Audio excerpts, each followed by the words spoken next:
మరొకసారి మీ కుమారుడు మా చేత పనివాడు సురేష్ అన్న గారు మరి ఎంతో చక్కటి ప్రోగ్రాం ఏర్పాటు చేసి సేవకులందరినీ ఆహ్వానించి సంఘాన్ని ఆహ్వానించి చుట్టుపక్కల ఉన్న మీ పిల్లలందరినీ ఆహ్వానించి మీ మాటలు తెలియజేయాలని సంకల్పించారు. అతనికి ఉన్న ఉద్దేశాన్ని బట్టి మీకు కృతజ్ఞతలు తెలియజేస్తున్నాం. ఇప్పుడున్న భయంకరమైన రోజుల్లో కరోనా దినాలలో మేము బ్రతుకుతున్నప్పుడు వాక్యం లేక అనేక మంది అలమటిస్తూ బాధపడుతూ ఆత్మీయ జీవితంలో వెనకబడిన పరిస్థితుల్లో మీ కుమారుడు మరలా చక్కని ఆలోచన చేసి మమ్మల్ని అందరూ ఒక చోట చేర్చి నీ పిల్లలకు నీ విలువైన మాటలు తెలియజేయడం కోసం ప్రోగ్రాం ఏర్పాటు చేయడం జరిగింది. వచ్చిన ప్రతి ఒక్కరిని జ్ఞాపకం చేసుకుంటూ దీవించండి, ఆశీర్వదించండి.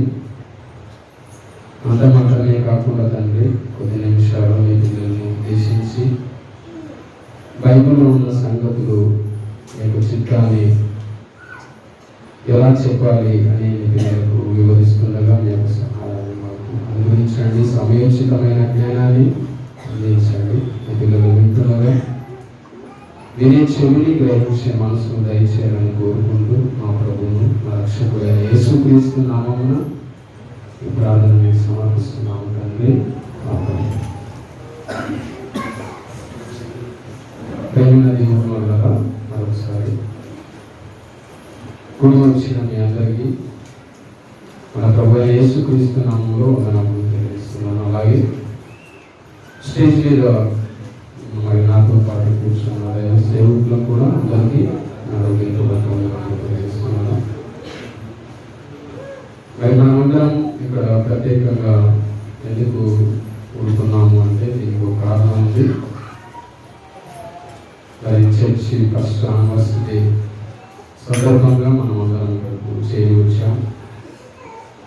నిజంగా ప్రేమ దేవుని వల్ల మరి మా చేత పనివాడు సురేష్ అన్న సేవకుడు మరి మేము ఎన్నో సంవత్సరాల నుంచి ఒకే మాట మీద కలిసి మెలిసి దేవుని మాటలు ప్రకటిస్తూ ఒకే మాట మీద ఒకే తాటి మీద వెళుతూ మరి అనేక ప్రాంతాలకు సువార్త ప్రకటిస్తూ వెళుతూ ఉన్నప్పుడు నిజంగా ఎన్నో కష్టాలు, ఎన్నో బాధలు, ఇబ్బందులు మరి మన కళ్ళ ముందు ఎన్నో చూసాం.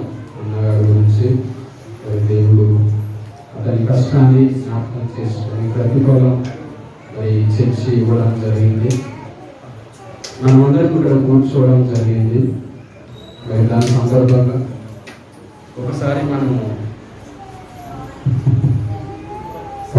మనము జ్ఞాపకం చేసుకోవడానికి, దేవుని స్తుతించడానికి, దేవుని ఆరాధించడానికి మనం అందరం ఇక్కడికి కూడి రావడం జరిగింది.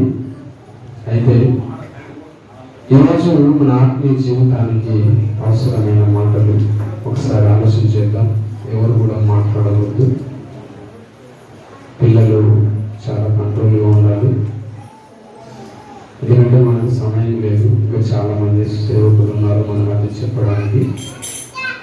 ఈరోజు మన ఆత్మీయ జీవితానికి అవసరమైన మాటలు ఒక చిన్న అంశాన్ని మనం నేర్చుకున్నాం ప్రేమ దేవుని వల్ల.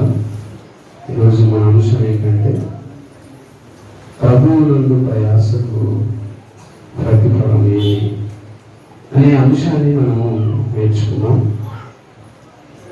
ప్రభువునందు ప్రయాసకు ప్రతిఫలం ఏమి? ప్రేమ దేవుని వల్ల ఈ భూమి మీద పుట్టిన ప్రతి మనుషులు ఎంతో మంది పుట్టారు. మరి పుట్టి పెరిగి పెద్దగా పెళ్లి చేసుకుని సమాజంలో డబ్బు సంపాదించి సుఖ సంతోషాలతో దుఃఖాలతో ఎంతో మనుషులు బ్రతుకుతున్నారు. అయితే ఇక్కడ గమనించవలసింది ఏంటంటే ప్రతి మనిషి ఏం పడుతున్నాడంటే ప్రయాసపడుతున్నాడు. ఏం పడుతున్నాడు? ప్రయాసపడుతున్నాడు. అది ఎంత ప్రయాస అంటే చెప్పలేనంత. ఉదయం మొదలుకొని రాత్రి పండుకునేంత వరకు ప్రతి మనిషి ప్రయాసపడుతున్నాడు. అయితే ఈ ప్రయాస దేనికోసం పడుతున్నాడు అంటే ఒకసారి మీరు ఆలోచించండి.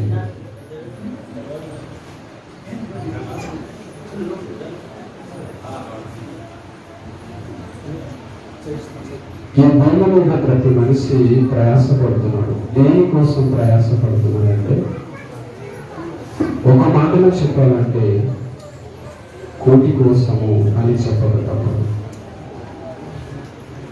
అంటే ఉదయం మొదలుకొని రాత్రి పండుకునేంత వరకు మనిషి పడుతున్న ప్రయాస అంతా దేనికోసం అంటే కోటి కోసం. కాదు అని ఎవరైనా చెప్పగలరు అంటే ఎవరు చెప్పలేరు. కాబట్టి దేవుని వల్ల ఆలోచించండి. ఫ్రెండ్స్ కూర్చోండి.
ఈ భూమిలో పుట్టిన ప్రతి మనిషి ప్రయాసపడుతున్నారు. దేనికోసం అంటే కోటి కోసం.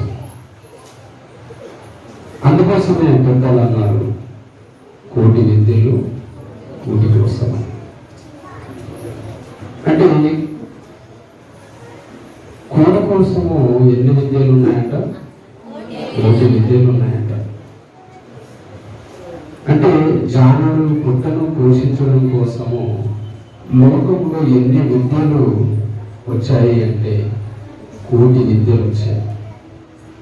అంటే మనిషి బ్రతకడం కోసం కోటి విద్యలు ఉన్నాయంట. ఉన్నాయి. ఒకసారి నిజంగా ఎన్నో విద్యలు ఉన్నాయండి మనిషి బ్రతకడం కోసం. ఎన్నో విద్యలు ఉన్నాయి. నిజంగా కోటి ఉన్నాయంటే ఇంకా ఎక్కువనే ఉన్నాయో అని అనిపిస్తాయి. ఏమిటి ఇదంతా దేనికోసం అంటే, ఈ ప్రయాస అంతా దేనికోసం అంటే కోటి కోసమే. అంటే చాలా పుట్టను పోషించడం కోసము, కడుపు నింపుకోవడం కోసము, కోటి కోసం మనిషి పడుతున్న ప్రయాస ఎంత అంత కాదు. ఒకసారి సమాజాన్ని చూస్తే, ప్రజలను చూస్తే, మనుషులను చూస్తే, ఆలోచన చేస్తే ఏమనిపిస్తుందంటే ఎవరు పనులలో వాళ్ళు నిమగ్నమైపోయారు, ఎవరు బిజీలో వాళ్ళు ఉన్నారు. ఆలోచన చేయండి. అంటే దేవుని కోసం ప్రయాస అంటే కూడ కోసమే అనేది అర్థమవుతుంది. అయితే ప్రేమైన దేవుని వల్ల ఇక్కడ ఒక విషయం మనం గమనించాలి. ఏమిటా విషయం అంటే కోటి విద్యలు ఒకప్పుడు కోటి కోసం అన్నారేమో కానీ ఈ రోజు ప్రతి మనిషి పని చేసేది, ఒక జాబ్ చేసేది, ఒక కలెక్టర్ అయ్యేది, ఒక ఇంజనీర్ అయ్యేది, ఒక రాజకీయ నాయకుడు అయ్యేది దేనికోసం తెలుసా? కోటి కోసం కాదు. మరి కోటి కోసం కాదని అంటే మరి దేనికోసం అంటే డబ్బు కోసం. ఎందుకంటే పెద్ద మనసులో ఏమన్నదంటే కోడి కుక్కలకు ఎక్కువైంది అని. అంటే కోడి ఏమైంది? కుక్కలకు ఎక్కువైంది. నిజంగా ఒకప్పుడు మన పూర్వపు పెద్ద మనుషులు అన్నం కోసం పనిచేశారు. నిజంగా కాదని చెప్పాలి. కేవలం మూడు పూటల అన్నం కోసము ఎన్నో సంవత్సరాలు ఏమండి గాసం చేశారు. అంటే దేనికోసం అంటే కూర కోసం. ఎప్పుడు ఎవరైనా మూడు పూటలు అన్నం పెట్టండి నేను పని చేస్తాను అని అంటారా? ఎవరు కూడా అనరు. అయితే కూర మాకు చాలా ఉంది. కూర కుక్కలకు ఎక్కువైంది. మాకు కూర అవసరం లేదు. మాకేం కావాలి చెప్పండి? డబ్బులు కావాలి, పైసలు కావాలి. అంటే ప్రేమైన దేవుని వల్ల ఈ రోజు లేటెస్ట్ గా మనిషి పడుతున్న ప్రయాసం అంతా దేనికోసం అంటే డబ్బు కోసం. నిజంగా కాదు మీరు చెప్పండి. నిజంగా కూర కుక్కలకు ఎక్కువైందా అని ఒకసారి నేను ఆలోచన చేశాను. నిజంగా మనం వండుకున్న అన్నం కుక్కకి ఇస్తే తినడం లేదు, అది మోసి చూసి వెళ్ళిపోతుంది. అంటే అర్థమేంటి? ఎక్కువైంది. అంటే ఈ రోజున కాలంలో ఎవరు కూడా కూర కోసం ఆలోచించడము లేదు, బ్రతకడం కోసం ఆలోచించడం లేదు, ఏమైనా వస్త్రాల కోసం ఎవరు ఆలోచించడం లేదు, డబ్బు కోసము ఆలోచించేస్తున్నారు.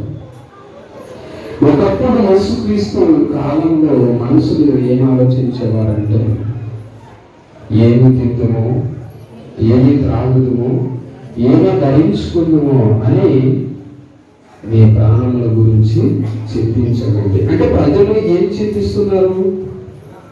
ఏం తినాలి, ఏమి త్రాగాలి, ఏమి ధరించుకోవాలి అని ఒకప్పుడు ప్రజలు చింత చేసేవాళ్ళు. ఇప్పుడు ఏం తినాలి అని ఎవరైనా అనుకుంటున్నారా? ఏం త్రాగాలని అనుకుంటున్నారా? ఏం ధరించుకోవాలని అనుకుంటున్నారా? ఎందుకంటే తినే తిండి ఎక్కువ ఉంది, కట్టుకునే బట్టలు ఎక్కున్నాయి, తాగేది ఎక్కువైపోయింది. అంటే మిగిలిపోయింది ప్రేమ దేవుని వల్ల. అంటే ఈ సమాజంలో సమస్త మనిషికి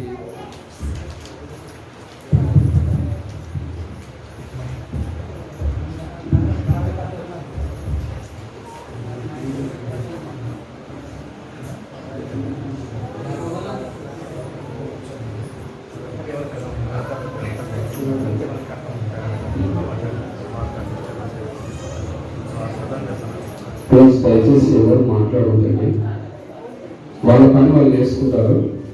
మీరు దయచేసి వినండి మాట. కాబట్టి ఈరోజు ఎవరు కూడా కూడు కోసము, బట్టల కోసం, దేని కోసం ఆలోచించడం లేదు. ఒకప్పుడు ఆలోచించేవాడు మనిషి, ఇప్పుడు అంత దేనికోసం ఆలోచన చేస్తున్నాడు. దేనికోసం మనిషి ప్రయాసపడుతున్నాడు అంటే చెప్పండి? డబ్బు కోసం. నిజంగా ఈ డబ్బు కోసము మనిషి ఏదైనా చేయగలుగుతున్నాడు, ఎంత తప్పులైనా చేయగలుగుతున్నాడు, ఎంత పాపమైనా చేయగలుగుతున్నాడు. ఎందుకంటే డబ్బు అనేది మనిషిని భయంకరంగా మార్చేస్తుంది. దేవుని వల్ల ఎంత భయంకరంగా అంటే ఒక కడుపులో పుట్టిన అన్నదమ్ములే కొట్టుకుని చంపేంత స్టేజ్కి వెళ్ళిపోతున్నారు. అంటే డబ్బులు, ఆస్తి, అంతస్తులు. అంటే డబ్బు సంపాదించాలి, ఆస్తులు సంపాదించాలి, కోట్ల రూపాయలు సంపాదించాలి, ఇల్లు కట్టాలి, పొలం కొనుక్కోవాలి, ఆస్తులు సమకూర్చాలి అని మనిషి నిమగ్నం అయిపోయాడు. కానీ కూడు కోసం ఎవరు ఆలోచించడము లేదు. ఒకప్పుడు ఆలోచించేవారు, అది యేసుక్రీస్తు కాలంలో, పూర్వకాలంలో ఆలోచించేవారు. ఇప్పుడు కూడు కోసం ఎవరు ఆలోచించడము లేదు. అందుకోసమే మనం పడుతున్న ప్రయాస అంతా ఇంత కాదు, ఆలోచించేయండి. అందుకోసమే ఈ ప్రయాస గురించి, మనుషులు పడుతున్న ఇబ్బందుల గురించి ఒక మహానుభావుడు అన్నీ ఆలోచించి, చూసి, పరిశీలించి, పరిశోధించి, తాను అనుభవించి మన కోసము ఏమిటి బైబిల్లో రాశాడు. అతన్ని మనం ఏమంటామంటే ఒక పెద్ద మనిషి అంటాం.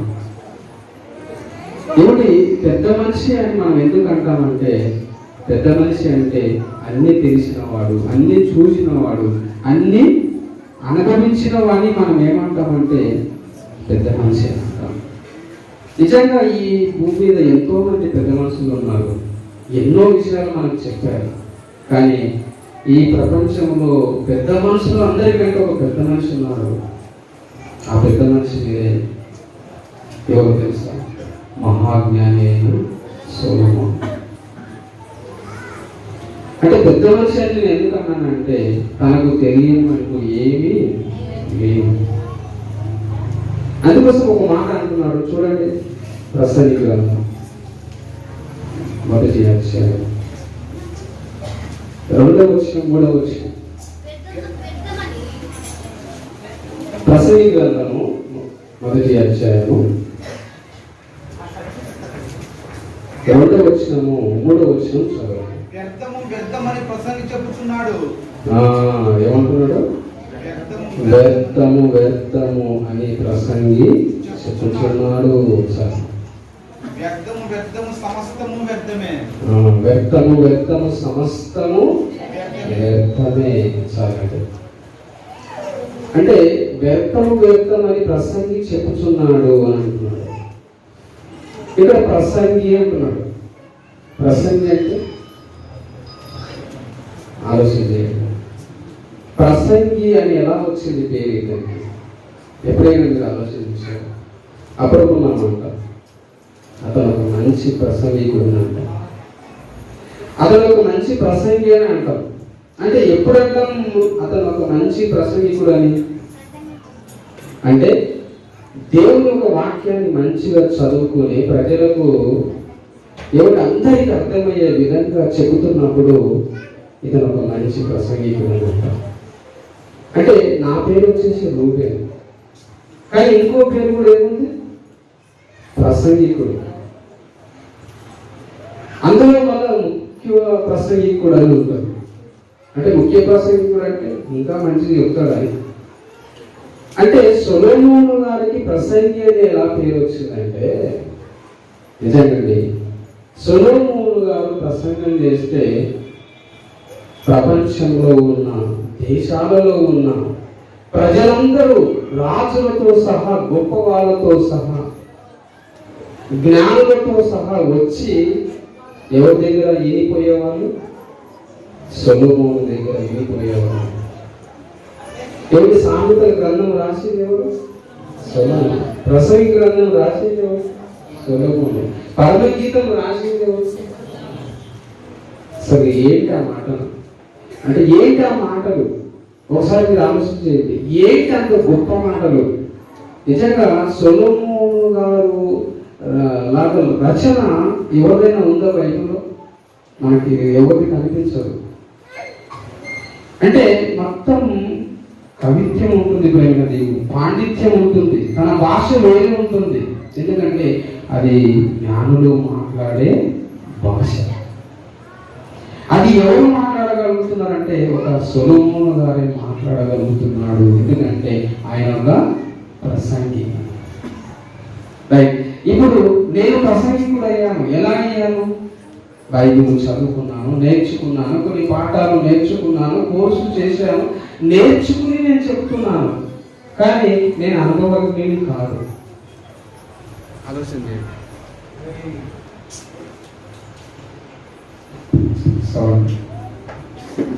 నేను నేర్చుకుని చెప్తున్నాను ప్రేమ దేవుని వల్ల. కానీ ప్రసంగి గారు, సొలొమోను గారు అనుభవించి చెప్పాడు. నేర్చుకున్నవాడు గొప్పవాడా? అనుభవ జ్ఞానంతో చెప్పేవాడు గొప్పవాడా? అది అంటే పెద్ద మనుషులు అంటారు. అంటే నేను ఎంత చెప్పినా పిల్లోడే అని అంటారు. ఎందుకు? అనుభవం లేదు అని అంటారు. అంటే చెప్పేది వేరు, అనుభవము వేరు. కాబట్టి అనుభవ జ్ఞానము అని ఉంటుంది బైబిల్లో. దేవుడు అంటారు ఏ జ్ఞానము? అనుభవ జ్ఞానం. అంటే తాను అనుభవించి చెప్పడం. నేను అనుభవించకుండా చెప్పేదాన్ని అది అనుభవము అని అనరు. అయితే సమస్తాన్ని అనుభవించి చెప్పిన వాడు ఎవరంటే సొలొమోను గారు. ప్రియమైన దేవుని వాళ్ళ దేవుడి కొంతమంది భార్య భర్తలు ఉంటారు. అప్పుడప్పుడు భర్తలు అంటారు, ఏమన్నా తెలుసా, ఇప్పటికీ నా భార్య నాకు అర్థం కావడం లేదండి అని అంటారు. భార్య ఏముంటుంది, నా భర్త ఇప్పటికీ అర్థం కావడం. అంటే 20 సంవత్సరాలు, 40 సంవత్సరాలు, 60 సంవత్సరాలు కాపురం చేసినా తన దగ్గర ఉన్న భర్త గురించి అర్థం కావడం లేదంట, భార్య గురించి అర్థం కావడం లేదంట. అంటే నీ భార్య గురించి చెప్పు, నీ భర్త గురించి చెప్పు అంటే ఏదో కొంచెం చెప్పగలుగుతావు. కానీ ఈ ప్రపంచంలో ఉన్న స్త్రీలందరి గురించి చెప్పాలంటే, ఈ ప్రపంచంలో ఉన్న మానవాళ్ళందరి గురించి చెప్పాలంటే ఎంత అనుభవం ఉండాలి. అందుకోసం ప్రియమైన దేవుని వల్ల సొలొమోను గారికి ఎంతమంది భార్యలు అంట? 1000 మంది అంట. అంటే ఎంత అనుభవమో ఆలోచన చేయండి. ఎంత అనుభవం ఉందో ఒకసారి ఆలోచన చేయండి. అంటే స్త్రీల గురించి బైబిల్లో రాయగలుగుతున్నాడు అంటే ఆలోచన చేయండి. ఒక మాట అన్నాడు, ఏంటో తెలుసా, 1000 మంది పురుషులలో నేను ఒకరిని అనుకున్నాను, అదే 1000 మంది స్త్రీలలో నాకు ఒక్కటి కూడా కనపడలేదు అని అంటాడు. అంటే స్త్రీల గురించి ఎంత చదివాడు? చాలా చదివాడు. ఇప్పుడు ఒక స్త్రీల గురించి, ఒక పురుషుల గురించి చెప్పాలంటే బైబిల్లో ఎవరు చెప్పాలి తెలుసా? సొలొమోనే చెప్పాలి. ఎందుకంటే తనకు 1000 మంది భార్యలు, 1000 మంది మనస్తత్వాలు ఎలా ఉన్నాయో చెప్పగలుగుతున్నాడు. ప్రజల దేవుడు వల్ల ఒకసారి మీరు ఆలోచించేయండి. అయితే ఎంత అనుభవించాడో తెలుసా? ఈ ప్రపంచంలో సొలొమోను గారు అనుభవించినంతగా ఈ ప్రపంచంలో ఎవ్వరు కూడా అనుభవించలేదు. కాబట్టి ఒక అనుభవజ్ఞ మాటలు దేవుడు పరిశుద్ధాత్మ చేత ప్రేరేపించబడి నైనా రాయి, నీ అనుభవం ప్రపంచానికి కావాలి, నీ అనుభవం ప్రపంచానికి ఒక గుణపాఠము కావాలి అని దేవుడు సొలొమోను గారి చేత పరిశుద్ధాత్మ దేవుడు ప్రేరణ ఇచ్చి రాయించడం జరిగింది. చూడండి ఏమని రాయిస్తున్నాడు. 4వ వచనం చదవండి. అదే తరము వెంబడి తరము గతించిపోవచ్చున్నది. అది వద్దులేండి, టైం మనకి సరిపోదు. 2వ అధ్యాయం 4వ వచనం. ప్రసంగి గ్రంథము 2వ అధ్యాయము 4వ వచనం నుంచి చదువుకున్నాడు. అంటే సొలొమోను గారు తన అనుభవం చెప్తున్నాడు. ఏమనుకుంటున్నాడంట? నేను గొప్ప పనులు చేయబోనుకుంటుని, నా కొరకు ఇల్లు కట్టించుకొని కరెక్ట్ చదవండి. అంటే నాటిస్తాను అంటున్నాడా? నాటించి తిని అన్నాడు. కట్టిస్తాను అన్నాడా? కట్టించాను అన్నాడు. అంటే అయిపోయినాయి. అంటే ఇల్లు కడితే ఎలా ఉంటుంది అంటే ఎవరు తెలుసు? పెద్ద మనుషులు అంటారు, ఇల్లు కట్టి చూడు, పెళ్లి చేసి చూడు. అంటే ఇల్లు గురించి నీకు తెలియాలంటే ఇల్లు నువ్వు కడితేనే నీకు అనుభవం వస్తుంది. పెళ్లి గురించి తెలియాలంటే నీకు చేస్తేనే తెలుస్తుంది. అయితే సొలొమోను గారు ఇల్లు కట్టలేదు, ఇల్లు కట్టించి తిని అంటున్నాడు. అంటే ఎన్నిళ్ళు ఏమో తనకు నచ్చిన ఇల్లు కట్టించాడు. ఆ ద్రాక్ష తోటలో నాటించి తిని, నా కొరకు తోటలను, శృంగార వనములను వేయించుకుని వాటిలో సకల విధములైన పల వృక్షములు నాటించి తిని, వృక్షములను నారుమల్లకు నీరు పారుటకై నేను చెరువులను త్రొయ్యించి తిని, పనివారిని పనికత్తెలను సంపాదించుకున్నాను. నా ఇంట పుట్టిన దాసులు నాకున్నారు. యెరూషలేమునందు నాకు ముందుండిన వారందరికంటే ఎక్కువగా పశువులను, మందలను, గొర్రె మేకలను, మందలను బహు విస్తారంగా నేను సంపాదించుకున్నాను. నా కొరకు నేను వెండి బంగారములను రాజులు సంపాదించే సంపదను ఆయా దేశంలో దొరుకు సంపద నేను కూర్చుకున్నాను. నేను గాయకురాండ్రులను మనుషులు ఇచ్చయించు సంపదను సంపాదించుకుంటే బహుమంది ఉపభక్తులను నేను ఉంచుకున్నాను. నాకు ముందుగా యెరూషలేములో ఉన్న వారందరికంటే నేను గనుడనై నేను అభివృద్ధి పొందాను. నా జ్ఞానం నన్ను విడిచిపోలేదు. నా కన్నులు ఆశించిన వాటిలో దేని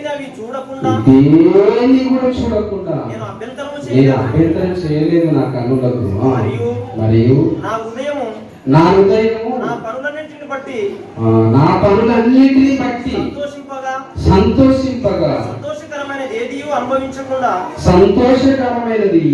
ఏది అనుభవించకుండా నేను నా హృదయము నేను నిర్బంధించలేదు.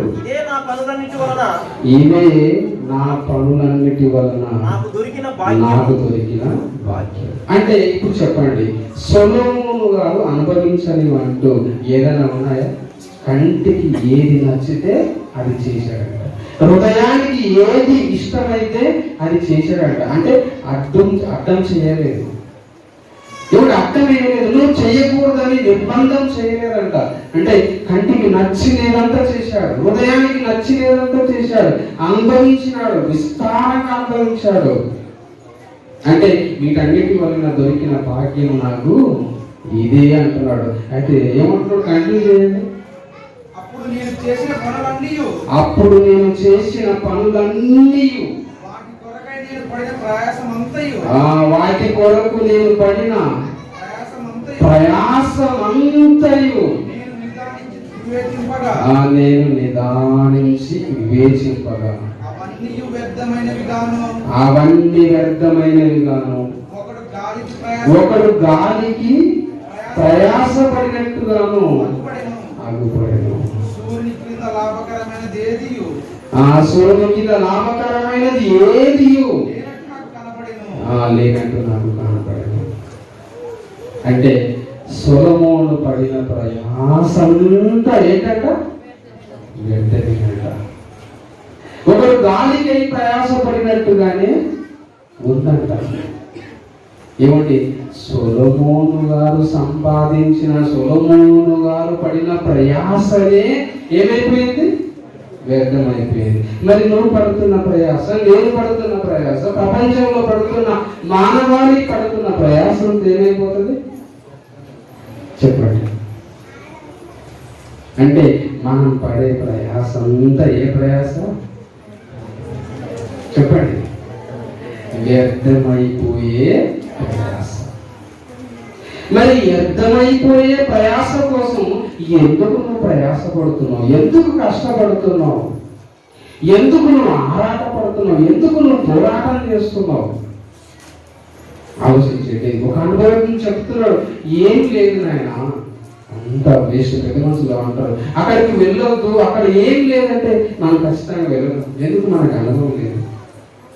అంటే పెద్ద మనుషులు ఎందుకు చెప్తున్నారు అక్కడికంటే వాళ్ళు ఆల్రెడీ అక్కడికి వెళ్ళి వచ్చారు, దెబ్బతిన్నారు కనుకనే మనకు చెప్తున్నారు. కానీ మనం ఏం చేయము, వినాం. నష్టపోయిన తర్వాత, బాధపడిన తర్వాత మనకు అర్థమవుతుంది, అప్పటికి మనం చాలా నష్టపోయిన దేవుని వల్ల. ఇప్పటికైనా గ్రహించండి. ప్రపంచంలో ఒక అనుభవజ్ఞుడు చెప్తున్నాడు, అతని మాటలు మనం వినాలి. మనం పడుతున్న ప్రయాసలో ఏది కూడా లేదు, అదంతా వ్యర్థమే. ఒకడు గాలికి ప్రయాసపడుతున్నాడు. ఏమిటి? పెద్ద మనుషులు మాట్లాడు, గాలి తిరిగి దాసం కొట్టుకున్నాడట. అంటే ఆలోచన చేయండి. అంటే మనం ప్రయాసంతా దేనికోసం అంటే గాలిలో ప్రయాసపడుతున్నాం. గాలి ప్రయాసపడితే ఏమైనా దొరుకుతుందా? గాలిని మనం ఏమైనా మూట కట్టుకోగలమా? ఆలోచించి ఏం చేస్తావు గాలి? కాబట్టి ఎందుకు ఈ గాలి తిరుగులు? ఎందుకు ఈ గాలి సంపాదన? ఎందుకు ఈ గాలి కోసం మనం ప్రయాసపడుతున్నాం? ఆలోచన చేయండి ప్రేమ దేవుని వల్ల. ఎందుకు ఇంత ప్రయాసపడుతున్నాము? ఒక వాక్యం చూడండి, ఒక అద్భుతమైన మాట ఉంటుంది బైబిల్లో. అదే ప్రసంగి గ్రంథం. ప్రసంగి గ్రంథము 6వ అధ్యాయం 7వ వచనం. మనుషుల ప్రయాస అంతయు ప్రసంగి గ్రంథం 6వ అధ్యాయము 7వ వచనం. మనుషుల ప్రయాస అంతయు వారి నోటికే కదా. అంటే మనసులో పడుతున్న ప్రయాస అంతా దేనికోసం అంట? వారి నోటికే కదా. అంటే నోటి కోసం, కూటి కోసం, డబ్బు కోసం, సంపాదన కోసం మనిషి పడుతున్న ప్రయాస ఎంత అంత కాదు. ఆలోచన చేయండి. పడుతున్నాడా లేదు మీకు చెప్పండి. ఇంకో వాక్యం చూద్దాం, మనకు టైం లేదు త్వరగా. అదే ప్రసంగి గ్రంథం 6వ అధ్యాయం 9వ వచనం. ప్రసంగి గ్రంథం 6వ అధ్యాయం 9వ వచనం. ఇద్దరి కష్టం చేత 6వ అధ్యాయము 9వ వచనం. మనస్సు అడియాసలు కలిగి తిరుగులాడుట కన్నా ఎదుట ఉన్న దానిని అనుభవించుట మేలు చాలు. ఏమంటున్నాడంటే మనసు ఏంటంట? మనసు అడియాసలు కలిగి తిరుగులాడుట కన్నా ఎదుట ఉన్న దానిని అనుభవించుట మేలు. అంటే మనసు ఏమైపోయింది? అడియాసలు. ఏమండి, ఒక సినిమా కానీ ఒక పాట పాడినారు, ఎటో వెళ్ళిపోయింది మనసు అంట. ఎక్కడో పోయింది మనసు. ఏమైంది? అడి ఆశ. ఏమండి, ఒక్క ఆశ ఉంది చెప్పండి మనిషికి. ఒక ఆశ తిన్న తర్వాత అడ్జస్ట్మెంట్ అవుతాడా? కాదు. ఇంకా ఎన్ని ఆశలు? ఓ చెప్పకూడదండి, ఆశకి ఏం లేదంట, అంతు లేదు. ఆలోచించేయండి. అంటే ఇవన్నీ మనం వింటున్నాం, అనుభవజ్ఞులు చెప్తున్న మాటలు. ఆశకు అంతులు లేవు. నువ్వు ఎన్ని ఆశపడినా నీ ఆశలు తీరని ఆశల ప్రేమ దేవుడు వల్ల. అందుకోసం దేవుడు ఏమంటున్నాడంటే మనసు అడి ఆశలు ఉండకండి. ఎందుకు టెన్షన్స్, ఎందుకు భారాలు? కొంతమంది ఏమంటున్నారంటే మేము బ్రతకలేము, చచ్చిపోతాం అంటున్నారు. చాలా మంది చనిపోతున్నారు, సూసైడ్ చేసుకుంటున్నారు. ఎందుకంటే మితి మీరిపోయే ఆలోచనలు అదుపు చేయలేకపోతున్నాయి. నేను చచ్చిపోతే నాకు చావే చరణ్య మన గురించి చాలా మంది సూసైడ్ చేసుకుంటున్నారు. ఎందుకు తెలుసా? అతని ఆశ, అతని ఆలోచనలు, అతని కోరికలు చేయి దాటిపోయాయి. వాటిని నెరవేర్చలేకపోతున్నాడు. అవి మీదికి వచ్చాయి. ఇదంతా దేనికో తెలుసు? మనిషి పడుతున్న ప్రయాసంతా దేనికోసం? వ్యర్థమైపోయే, చెప్పండి, దేనికోసం? వ్యర్థమైపోయే ప్రయాస కోసం. ఒక మాట చూడండి, కొత్త నిబంధనలో ఒక మాట అద్భుతంగా ఉంటుంది. యోహాను రాసిన మొదటి పత్రిక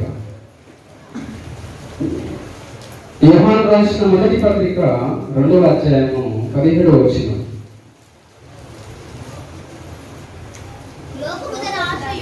యోహాను రాసిన మొదటి పత్రిక 2వ అధ్యాయం 17వ వచనం. లోకముయు దాని ఆశయు గతించిపోచున్నది. ఏమైతుందంట? లోకము దాని ఆశయు గతించిపోచున్నవి. ఏమైపోతుందంట? చెప్పండి. లోకము గతించిపోతుంది, నీ ఆశలు గతించిపోతున్నాయి. అంటే నువ్వు దేనికోసం పెంచుకున్నావు ఆశలు? దేనికోసం ప్రయాసపడుతున్నావు? గతించిపోయేదాని కోసమా? చెప్పండి. నీ ఆశలు అలాగనే ఉంటాయా? ఈ లోకం ఉంటుంది అనుకుంటున్నావా? ఎందుకు నువ్వు ఇల్లు సంపాదించుకుంటున్నావు? ఎందుకు డబ్బు సంపాదించుకుంటున్నావు? ఎందుకు ఆస్తిని సమకూర్చుకుంటున్నావు? అది ఉంటుంది అనుకుంటున్నావా? ఒక రోజు ఈ లోకం అంతా ఏమైపోతుంది? చెప్పండి. గతించిపో. ఈ లోకపు నటన గతించుచున్నది. అంటే ఈ లోకమంతా ఏంటంట? చెప్పండి. నటన అంటే యాక్టింగ్. అంటే మనమంతా ఏం చేస్తున్నాం? నటిస్తున్నాం. చెప్పండి, నటన నిజమేనా? చెప్పండి, నటన నిజమవుతుందా?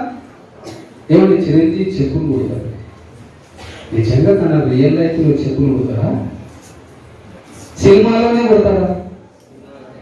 అదేంటి? నటన, అది వేషం, అది అంటే తన పాత్ర, అది ఆ పాత్ర వరకే చెప్పులు కొడతాడు. తర్వాత తన రియల్ లైఫ్ లో చెప్పులు కొడతారా? ఉంటాడు, కార్లో తిరుగుతాడు, ఏసీలో ఉంటాడు, తనకేం కర్మ కుట్టడానికి? అంటే అదేంటి? నటన. ఈ లోకమంతా ఏంటి? నటన. ఒక భార్య నటన, భర్త నటన, పిల్లలు నటన, ఆస్తి నటన, బంగారం నటన, వెండి నటన, ఈ లోకమే నటన. ఈ నటనలో నీవు నాట్యం చేస్తున్నావు. ఆలోచన చేయకపోయిన దేవుని వల్ల ఏముంది చెప్పండి? ఆశలు దాని అంత గతించిపోతున్నాయి. అయితే ఏమంటున్నాడు? దేవుని చిత్తమును జరిగించువాడు నిరంతరము నిలుచును అంటున్నాడు. అయితే ఈ లోకం యొక్క ఆశలను పడుతున్న ప్రయాస అంతా ఒక రోజు గతించిపోతుంది. కానీ గతించిపోయింది, నీ ప్రయాస వ్యర్థం కానిది ఒకటి ఉంది. అదే తెలుసా? ప్రభువునందు ప్రయాస. అంటే నీ కోసం, లోకం కోసం నువ్వు ప్రయాసపడితే అది ఒక రోజు వ్యర్థమైపోతుంది, ఒక రోజు గతించిపోతుంది. కానీ ప్రభువు కోసం అంశం ఏంటి? ప్రభువునందు ప్రయాసకు ప్రతిఫలం ఏమి? అంటే నువ్వు ఎవరి కోసం ప్రయాసపడాలి? ప్రభువు కోసం ప్రయాస. అంటే ప్రభువు కోసం ప్రయాస పడితే అది వ్యర్థం కాదా? వ్యర్థం కాదు. చూడండి ఒక మాట, ఎక్కడది? చూడండి, ఒక అద్భుతమైన మాట ఉంటుంది ప్రేమ దేవుని వల్ల. చూద్దాం.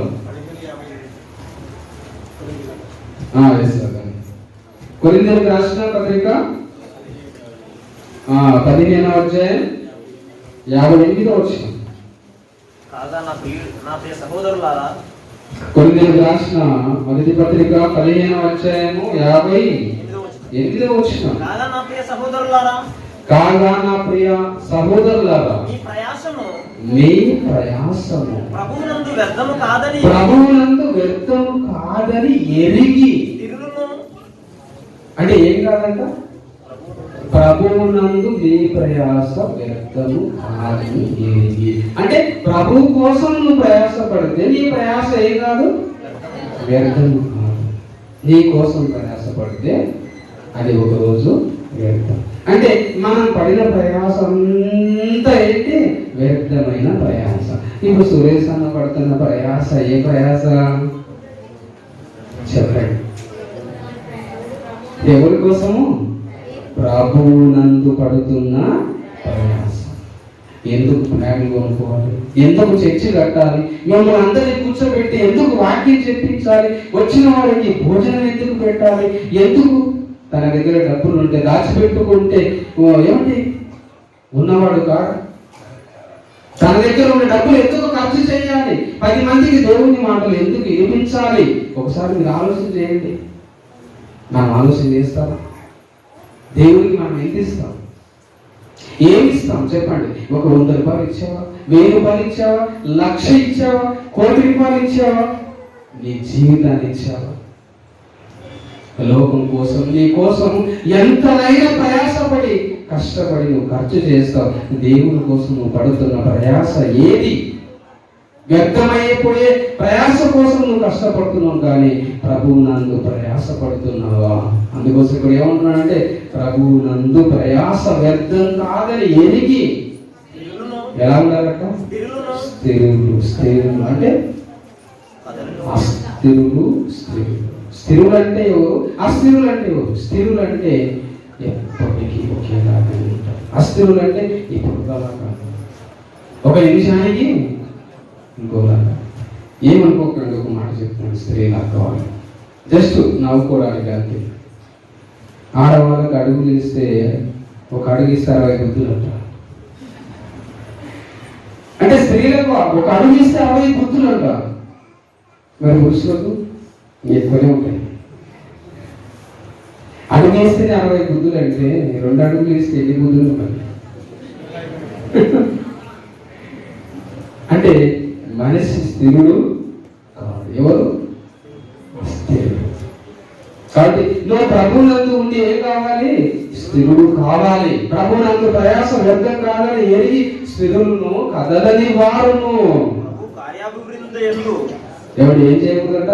కదలకూడదట.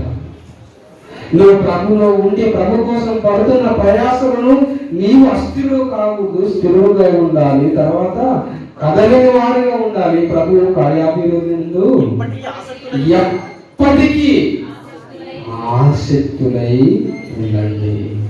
ఏమంటున్నారండి? ఎప్పటికీ. అప్పుడప్పుడు మీరు చెప్పండి, మీరు అప్పుడప్పుడు వస్తారు. సేవకులు ఆలోచన చేయండి. ఏమిటి? మీరు ఆదివారం వస్తే మళ్ళీ ఆదివారం వస్తారు. సేవకులు ఆలోచన చేయండి. ఎప్పటికీ ఆసక్తి. అంటే నీకు వాక్యం చెప్పాలి, దేవుణ్ణి నడిపించాలి, దేవుణ్ణి నిలబెట్టాలి. అంటే అంత టోటల్గా భార్య గురించి ఆలోచన చేయకుండా, పిల్లల గురించి ఆలోచన చేయకుండా, తన సంపాదన గురించి ఆలోచన చేయకుండా, సంఘం గురించి, ప్రజల గురించి, అనేక మందికి దేవుని మాటలు చెప్పాలి, రక్షించాలి, అందరిని నిలబెట్టాలనే ఆలోచనలో ఉన్నవాడే ఎవరో తెలుసా? సేవకుడు. కాబట్టి మీరు కూడా ఎప్పటికీ ప్రభు కార్యక్రమాల ఎందు ఆసక్తి కలిగిన వారే ఉండాలి అంటున్నాడు. తర్వాత ఇంకో మాట చూడండి, రోమీయులకు రాసిన పత్రిక 16వ అధ్యాయం 12వ వచనం. రోమీయులకు రాసిన పత్రిక 16వ అధ్యాయం 12వ వచనం. ప్రభువునందు ప్రయాసపడు కృపణాయకును త్రుపోసాకును వందనములు ప్రియురాలకు హెర్షీసునకు వందనములు. ఆమె ప్రభువునందు బహుగా ప్రయాసపడి.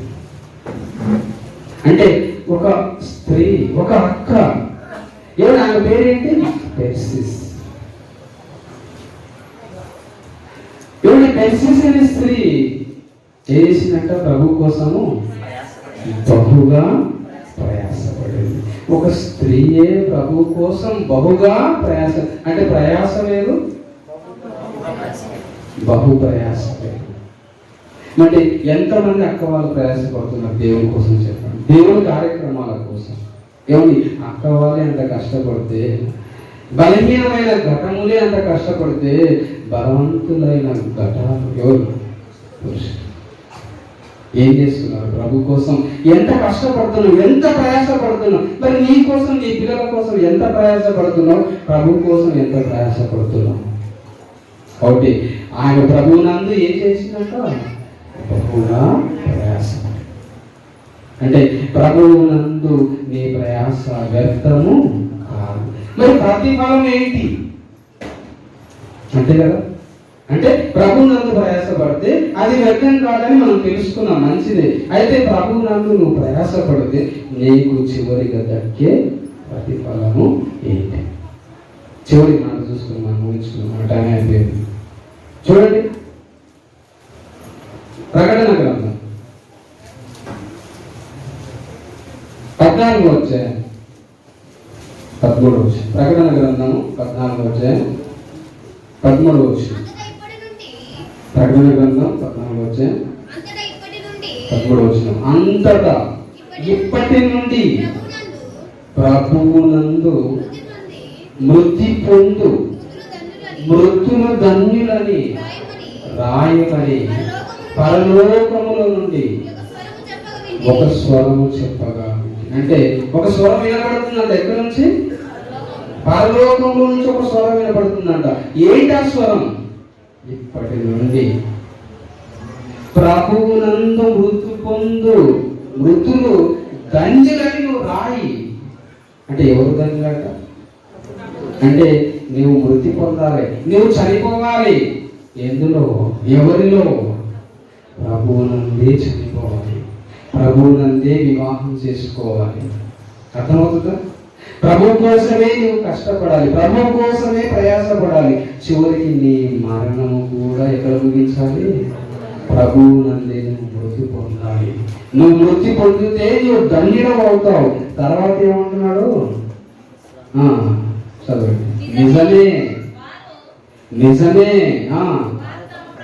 వారు తమ ప్రయాసములు మాని విశ్రాంతి పొందుతారు.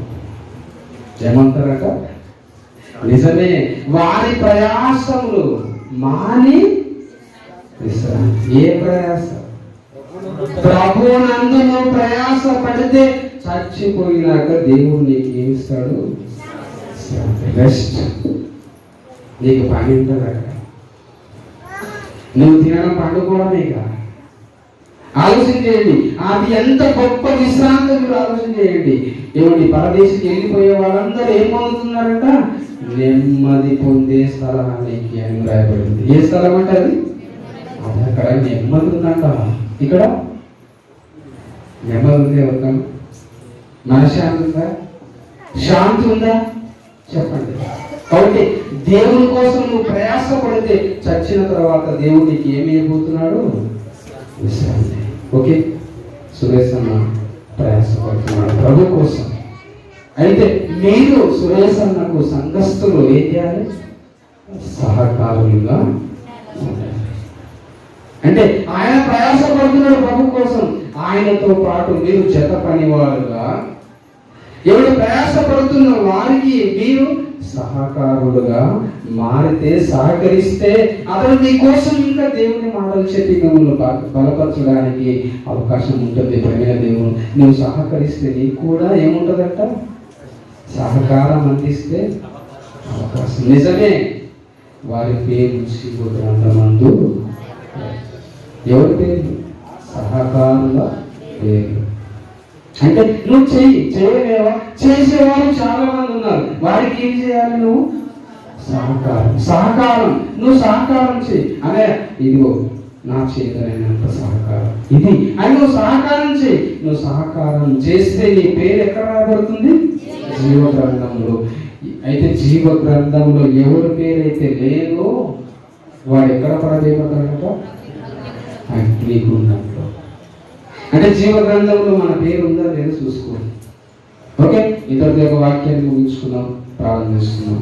పరిశుద్ధుడైన మా ప్రియాలు ఇంతవరకు విలువైన సంగతులు మాట్లాడి మీ పిల్లలకు తెలియజేసిన, మీ పిల్లలు ఆలోచించారు. ఇంకా ఆలోచించి పరిపూర్ణంగా నీ కోసం బ్రతికి ఈ మాటలు నిష్ప్రయోజనం కాకుండా ప్రతి ఒక్కరు ఆలోచించి ఇక నుంచి అయినా నేను పడుతున్న ప్రయాసంతా వ్యర్థమని ప్రభునందు ప్రయాసపడాలని తెలుసుకొని, మరి మీరు సిద్ధపరిచిన విశ్రాంతి కోసం ఇక్కడ ప్రయాసపడి మరి ఇక ప్రయాసలు మాని ఎందుకు రావడానికి మీ పిల్లలకన్నా దయచేసి మీ కుమారుడు నా జత పనివాడు సురేష్ అన్న కోసం ప్రత్యేకంగా ప్రార్థన చేస్తాను. మీ కుమారుడు ఎంతగానో ప్రయాసపడుతున్నాడు. తన ప్రయాస ప్రతిఫలం దయచేయండి. తనకు అనేక మంది సహకారులుగా మీరు మార్చాలని కోరుకుంటున్నారు. మరొకసారి అవకాశం ఉంటే ఇలాంటి మాటలు చెప్పడానికి మాకు ఆయుష్ను, ఆరోగ్యాన్ని దయచేసి మీరు ముందుకు నడిపించాలని మా ప్రభు అయిన యేసుక్రీస్తు నామములో ప్రార్థిస్తున్నాము తండ్రి.